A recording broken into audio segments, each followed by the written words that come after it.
Good afternoon. My name is Doug Lennick, and you are watching Smart Money Moves. As always, Adam Recker is my co-host, and today we are joined by James Perkins.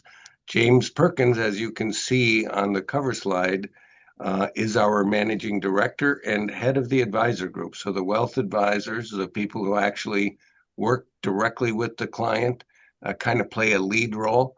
That will be James, and James is, and you see, an MBA. I've been the behavioral side of our coin, and the technical fundamental, kind of the really smart guy, is and still is Adam. But the issues continue to be this: what financial decisions have the biggest impact on people, and both short and long term. But these are some of the, so we've got all kinds of questions, but uncertainty continues to be the name of the game. And I don't know how you guys are seeing it, but I'm seeing that people are expecting volatility, and yet they still misbehave even though they expect it. So it's kind of bizarre that they either see it coming or they don't, but they don't know what to do with it. And so we want to tackle all those kinds of questions for our audience today. So let me just turn it to you. What do you see out there happening? We'll start with you, Adam. Yeah, I think to start, I mean, as we share, we're big on data, but given there is a behavioral side to investing and financial decisions, we want to always check in on how investors are behaving and how they're feeling and how they're responding to different surveys as we look at the data. And so a good one that we've shared in the past is this, fear and greed index. Um, you know, many investors are constantly bouncing between those two levels, fear, greed. And so we want to take inventory periodically of where we stand. And I think just based on headlines, you can see it in market performance. You can see it based on interest in, schedule of IPOs coming up, some that are very unprofitable and very, very expensive. You really can't classify this as anything other than probably more of a period of greed at this point. Yeah, and And you kind of get into a feeding frenzy almost sometimes there. yeah, I know we've sold some books for Hersh Efron when we talk about his book Beyond Greed and Fear, which remains relevant. He wrote it quite a number of years ago, but it speaks to the human side of it because humans haven't changed a lot.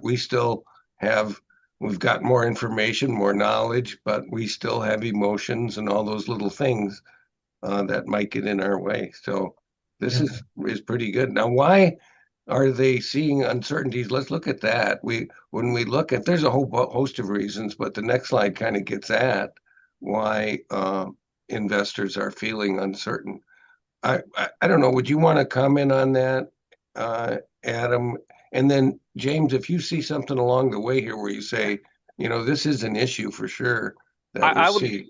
I would like to ask Adam a question. Going back to, you don't have to go back to the previous slide, but if you're looking at that greed chart and the levels that we're seeing, do you see, I'm asking you this off the cuff, do you see parallels to the previous frenzy that we saw, particularly with the cryptocurrency? I mean, where would you put that index at that period of time?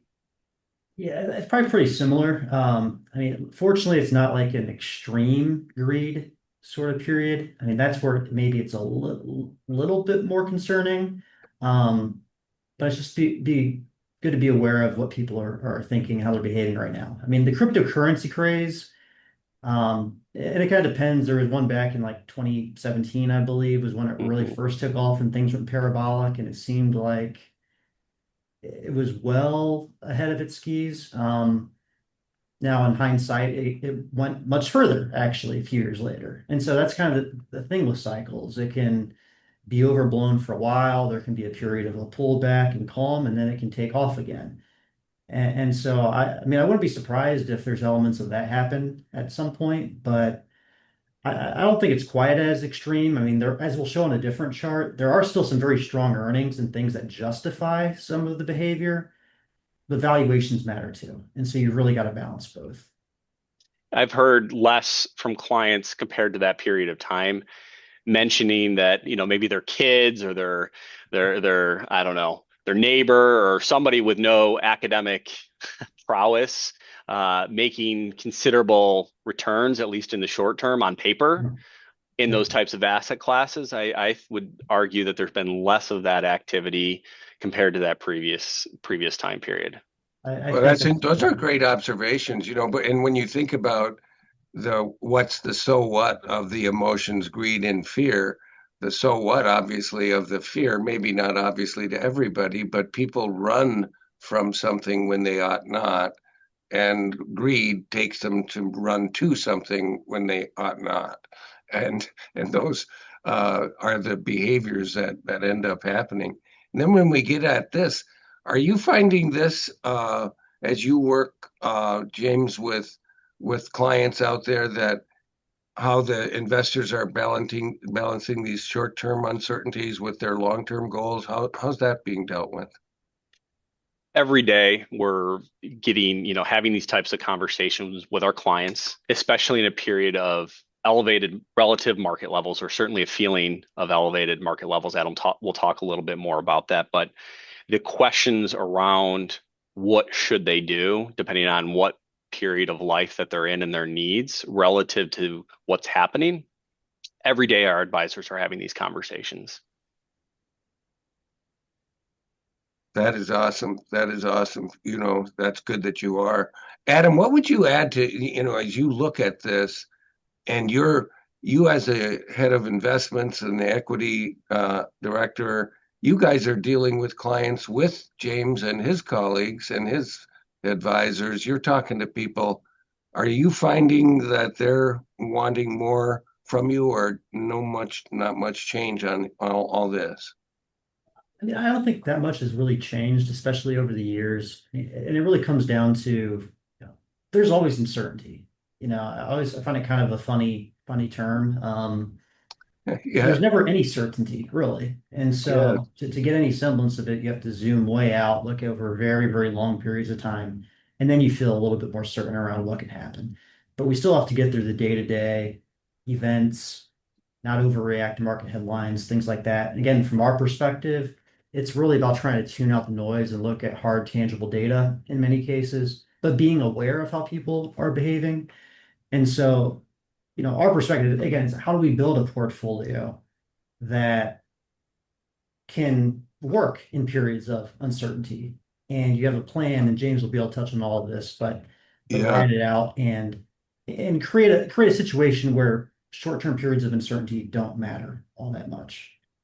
Well, and that's why James and team, and James, you can add to this a lot if you'd like. I'd love for you to really do the whole concept of uncertainty. As I like to say, on our best days, we prepare people for the truth, and the truth is uncertainty. So what James and team do is they help people get ready for whatever might happen. And so if they need to put their hands on some money, there's a smart place to get it. But as the title of the show says, smart money moves. James, what would you add to that?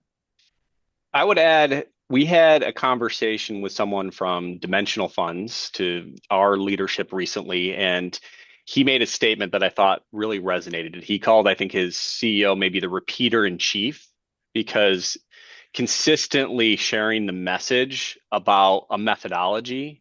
And what we're doing as a baseline today is to remind clients or potential clients that, as easy as it may sound, or as fundamental as it may seem, discussing volatility as an expectation and preparing yourself for the truth that there will be that level of volatility is the foundation of this discussion today. And where me as a practicing advisor will help navigate that fundamental belief, the data supports that with that understanding, because again, the level of trust that you'll need to entrust a firm like TMG is that using that fundamental methodology, if you deviate from that, which we'll talk about the pitfalls of doing so, could seriously impact your financial plan long term. And so as we prepare for those life events, those certainties, whether that's retirement or, as we describe, your end of plan, how we factor in volatility and how we factor in uncertainty is going to be a function of building the framework and then stress testing and testing that framework in the caveat of understanding what's most important to you and over time reevaluating what's most important to you. Well, and one of the things that, as you said that, James, it made me think about this. One of the things I really like about what we're doing at the Mather Group is, of course, we're fiduciaries that we're, even if we weren't obligated by law to act in your best interest, we sort of think that's a base standard. What we want to do and what James and company, with the help of Adam and company, do is they help you behave in your best interest. So if we behave in your best interest and you behave in your best interest, that really works. And this is kind of as we get into the complexities, but there's no one way. I like the next slide. We'll move to it because Adam, I'll let you make comment on this, starting with what does double A, double I mean there? Yeah, the American Association of Individual Investors puts out a survey. We're periodically, reaching out to investors, individual investors, and saying, how do you feel about the market going forward? Like, what do you think is going to happen in the next six months? And so, just like we have the fear and greed index, there's other sentiment readings. There's this chart as well, which I believe we've shared before, but it's always worth sharing again because I think it brings up an interesting point when you look back at some of the historical periods and look at what's happening today too, as another data point. It shows that investors also, they periodically here are bullish in some periods, neutral, bearish in others. But what's more interesting is what happens at some of the extremes. And so in what was again kind of surprising, one of the most bearish readings, maybe the second or third most bearish reading this year, was during the absolute low, during the pullback earlier this year. And so the period where investors got the most bearish was actually at like the bottom of the market at the time. And that's just another kind of contrarian indicator and also additional proof that the individual investor and investors in general aren't particularly good at predicting what's going to happen in the future. And so again, there's going to be uncertainty. If there wasn't, there wouldn't be risk and there wouldn't be reward for taking on risk.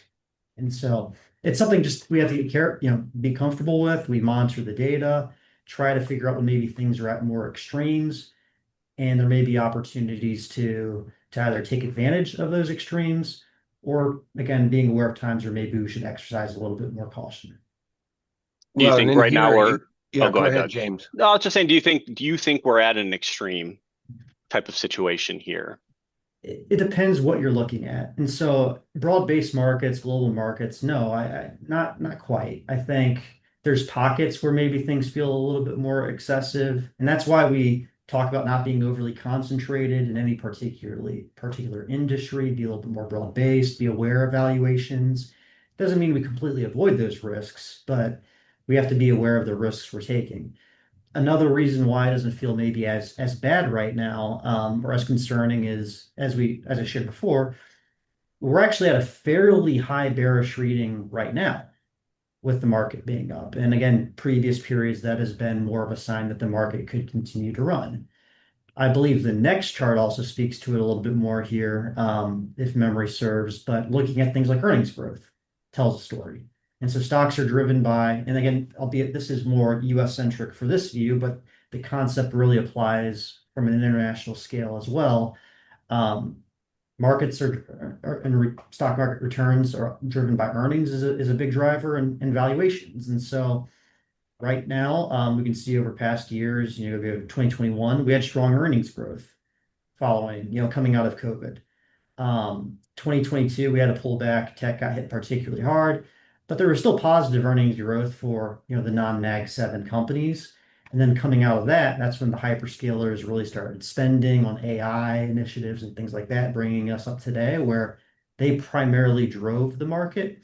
But as we start looking at last year, where international started to do really, really well, some of the non-Mag 7, call it the S&P 493, started to have better earnings growth. That's continued on into 2026, where, albeit, you can argue tech companies, Mag 7 companies are far from inexpensive.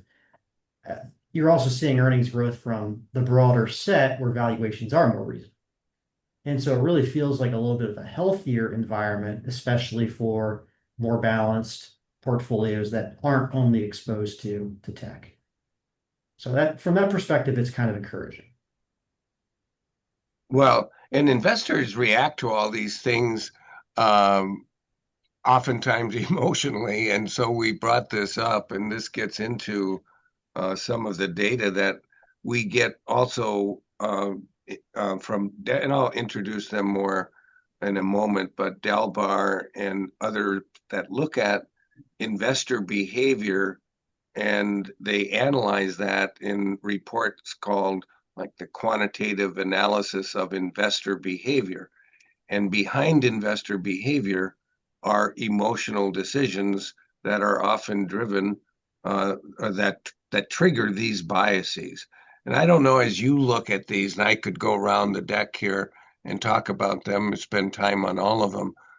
James, I'd be interested if there's one or two that pop out at you as, yeah, I run into this, or I personally deal with this. I personally deal with it. I personally deal with confirmation bias. I like information that supports my point of view. And if I find it, that fuels my overconfidence bias. So the good news is I know that about me, and so I'm checking myself. But anything stick out, James? I would say a more practical application of what we see on, I mean, we see the biases. Well, I certainly have my own biases, definitely confirmation bias, recency bias, sometimes focus bias. Probably all of them I'm guilty of in some capacity on a regular basis. And having an attempt at self-awareness helps mitigate the biases that are inherent to human nature. One of the things that I see as an practicing advisor or people on my team around biases, we deal with biases every day as people, operating throughout this world, but specifically in the investor space. A great example would be around individual concentrated stock positions, namely positions of where someone had worked during their career. And You know, understandably so. Oh, go ahead, Doug, well, please. that's related to, but not identical to the status quo bias.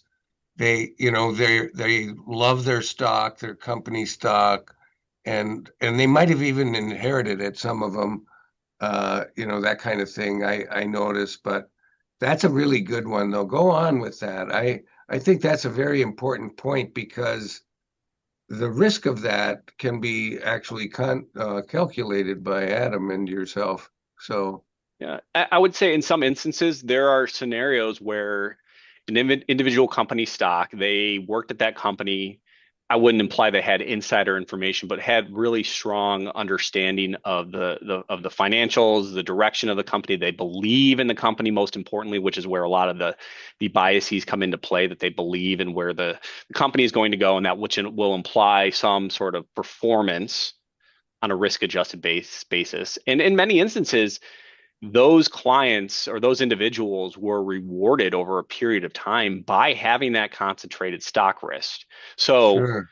to some degree, there is a bias inherent that as they continue to have been rewarded, whether that's overconfidence or even some aspects of the in-group bias, depending on the people that they surround themselves with, those conversations at the time of with that client, helping them understand that perhaps this is what made them wealthy, but diversifying out of those positions, whether that's, you could go into how to accomplish that, but first acknowledging the biases when having that conversation oftentimes will stop the conversation from going forward, because there is that level of bias that comes into play that doesn't open up the conversation in a way that is as meaningful, because people believe that if they believe from an overconfident standpoint that it's going to continue to run and run and run, well, fast forward to some period of time, we can talk about the Enrons and the Motorola's and the other, and all of these companies, Sears, whatever you want to call,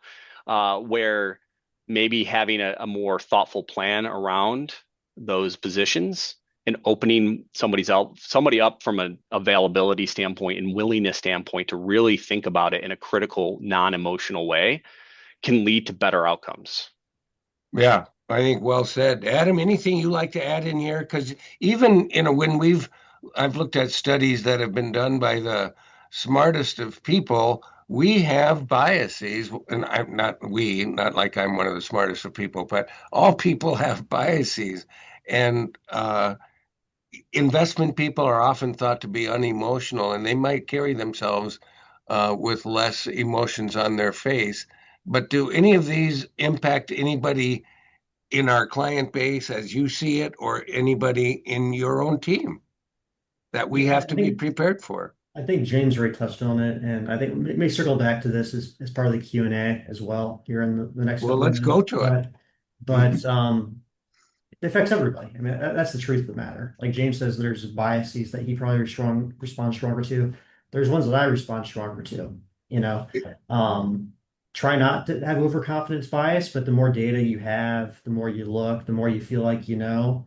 Yeah, And it might be that you just haven't looked far enough yet, and so yeah. you have to keep pushing for what am I missing?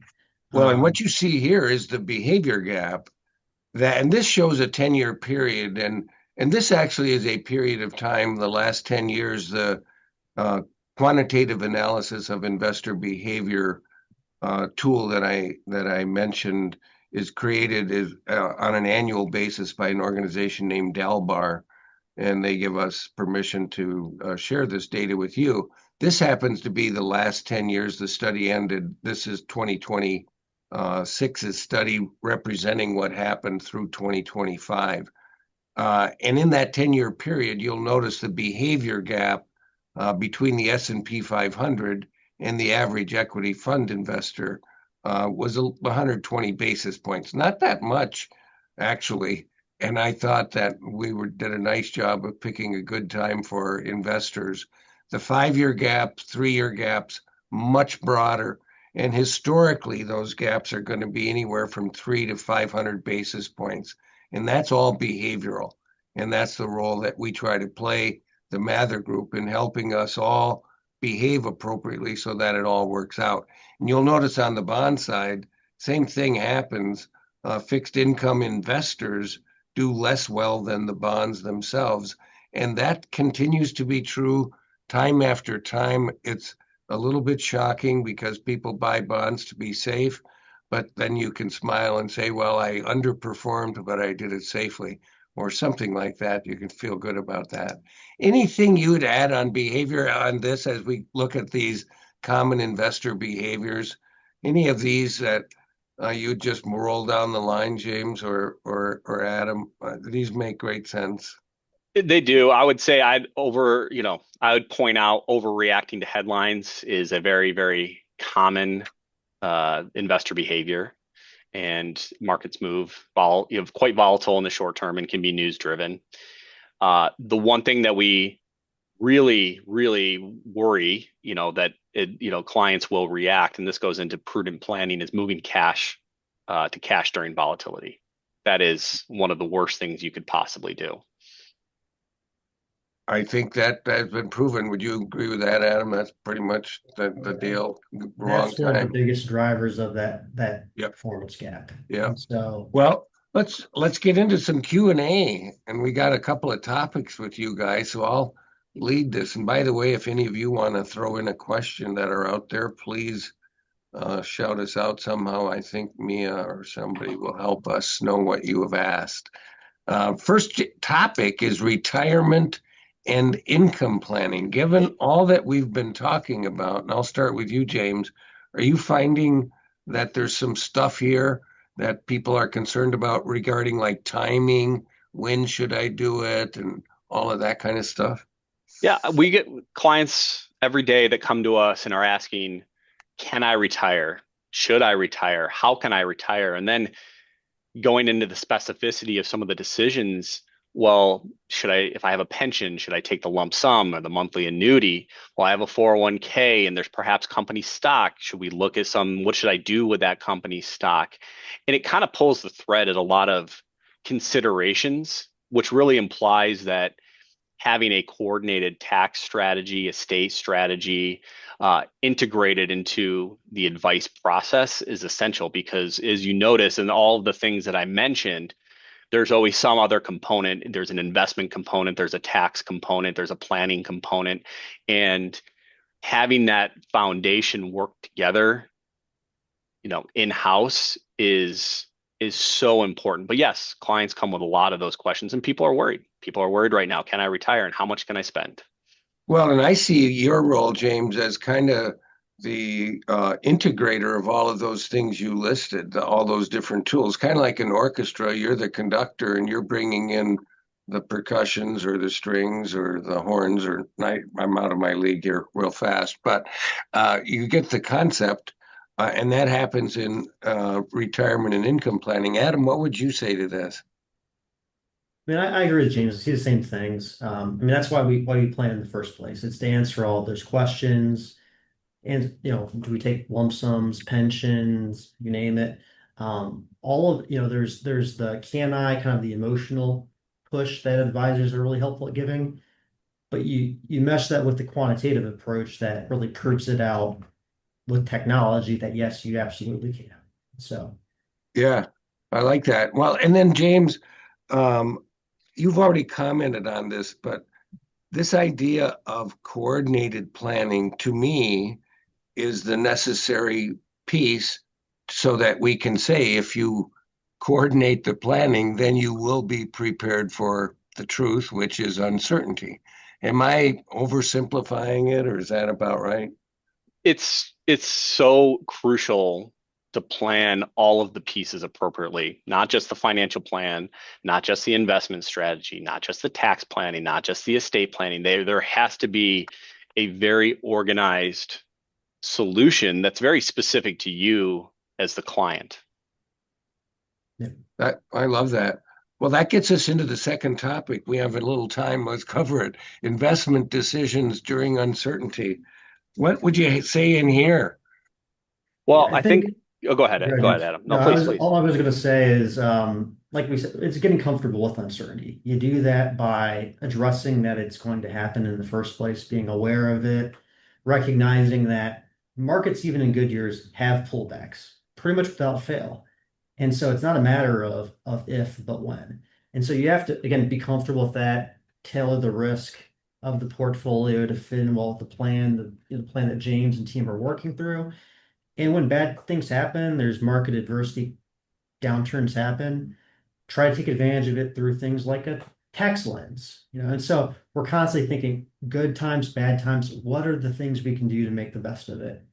Um, Yeah, I think that's so critical. And I want to do this third one before we wrap, James. We've got a Sure. minute or two, and I'm going to try to take everybody out on time. By the way, everybody, when we're running late, that's my problem, and I accept that. So go ahead, James, help with this one. There's a great, Sure. Yeah, yeah, if we could go to the next slide, that'd be great. Um, the name of this pyramid is the maximum net distribution assets, but really it's just the spending power pyramid. So I already touched upon the base of this pyramid, and there's a lot of other aspects in terms of how you coordinate estate planning, how you look at the cash flow spending analysis. But what I'll leave you with is where TMG in particular can come and help you if you're an existing client, you're fully aware. But if you're not working with TMG, when you look at the tax strategy is a great example. So the middle portion of that pyramid, this optimized withdrawal strategy and tax strategies and service in particular, we're not necessarily just topping out the brackets because there's also this sensitivity and risk tolerance that you as a client may or may not have as it relates to paying tax. And there's the tactical changes that happen year over year. The Big Beautiful Bill is a great example where seniors they have a larger deduction to take, but there are AGI phase outs. And so the decisions that maybe even we had recommended prior to that time are worth reevaluating and making that decision and partnering with your advisor and your tax strategist to implement these solutions all in conjunction with all of these other pieces. But that's my plug for the tax piece and the tax strategy. well, and that's the plug overall for the coordinated, integrated, all that comprehensive. Key takeaways, obviously decisions make a difference. Not only what we decide to do, but what we actually do. And sometimes there's a difference. And the emotional reactions, coordination we talked about, and discipline framework. So we really appreciate you being here. We are right at the top of the hour. We would like you to invite your colleagues and friends to join us if you find this to be something worthwhile. We hope they would as well. We're here for you. We're here to provide a little education, a little fun. Thank you, Adam and James, and thank you all. Thank you.